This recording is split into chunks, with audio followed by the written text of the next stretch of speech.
Avian hip की stages मालूम होने से हम अपने इलाज को क्लियरली डिफाइन कर सकते हैं और आपको उस स्टेज पे बीमारी के उसी स्टेज पे रोक सकते हैं जहां पे उसको हमने डायग्नोस किया। कैसे डायग्नोस होता है एवियन हिप? एवियन की बीमारी अगर अपनी अर्ली स्टेजेस में है तो शायद एक्सरे में दिखे भी ना। तो स्टेजेस जानना इसलिए ज़रूरी है कि बीमारी का इलाज क्या होना चाहिए। इलाज दवाइयों से होगा, ऑपरेशन से होगा, और ऑपरेशन होगा तो किस तरीके का होगा, ये सब स्टेजेस पे डिपेंड करता है।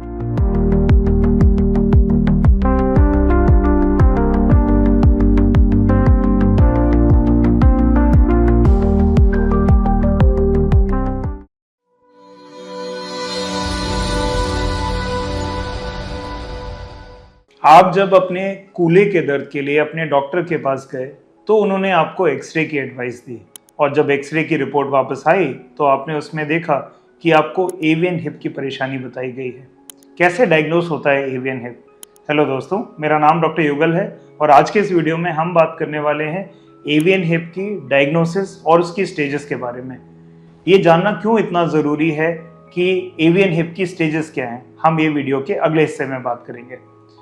एवियन की परेशानी में जब भी कूल्हे में दर्द आपको महसूस होता है, जिस कारण से आमतौर पर आप अपने डॉक्टर के पास जाते हैं, तो इनिशियली हम कुछ स्पेशल जांचें करके देखते हैं कि आपको हिप के किस भाग से पेन आ रहा है, किस एरिया में आपको सबसे ज़्यादा पेन महसूस हो रहा है, और उसके बाद हम एक प्रिलिमिनरी एक्सरे ऑर्डर करते हैं, एक सिंपल सी जांच करके देख लेते हैं। बात यह है कि अगर एक्सरे में बीमारी बहुत आगे बढ़ी हुई है तभी नज़र आती है। कहने का मतलब एवियन की बीमारी अगर अपनी अर्ली स्टेजेस में है तो शायद एक्सरे में दिखे भी ना और एक्सरे बिल्कुल नॉर्मल नजर आए। लेकिन हमें इस बात की अगर शंका रहती है कि आपको एवियन की परेशानी हो सकती है और एक्सरे नॉर्मल नजर आता है, हम उन केसेस में फिर एमआरआई करके देखते हैं। एमआरआई एवियन हिप के लिए सबसे सेंसिटिव और सबसे बढ़िया जांच है। एमआरआई से एवियन को बहुत अर्ली स्टेजेस में डायग्नोस किया जा सकता है। जितना जल्दी बीमारी का पता चलेगा उतनी जल्दी उसे ट्रीट किया जा सकता है और उसको आगे बढ़ने से रोका जा सकता है। तो एमआरआई से हमें बीमारी की शुरुआत होते ही हम उसके बारे में जान सकते हैं। एमआरआई के बेसिस पे आपने जब भी अपना एमआरआई कराया होगा और आपको एवियन की अगर परेशानी है तो आपने देखा होगा उसमें कई स्टेजेस लिखी होती हैं कि आपको स्टेज 2, स्टेज 3 या स्टेज 4 की बीमारी है। तो ये स्टेजेस क्या होती हैं एवियन हिप की, और ये जानना क्यों ज़रूरी है, इसके बारे में बात करते हैं। तो स्टेजेस जानना इसलिए ज़रूरी है कि बीमारी का इलाज क्या होना चाहिए।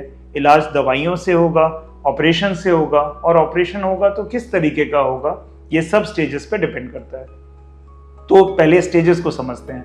जो फर्स्ट स्टेज होती है एवियन की, उसमें जो आपका हिप जॉइंट है वो अभी डैमेज होना शुरू नहीं हुआ, अभी सिर्फ जोड़ के अंदर स्वेलिंग है।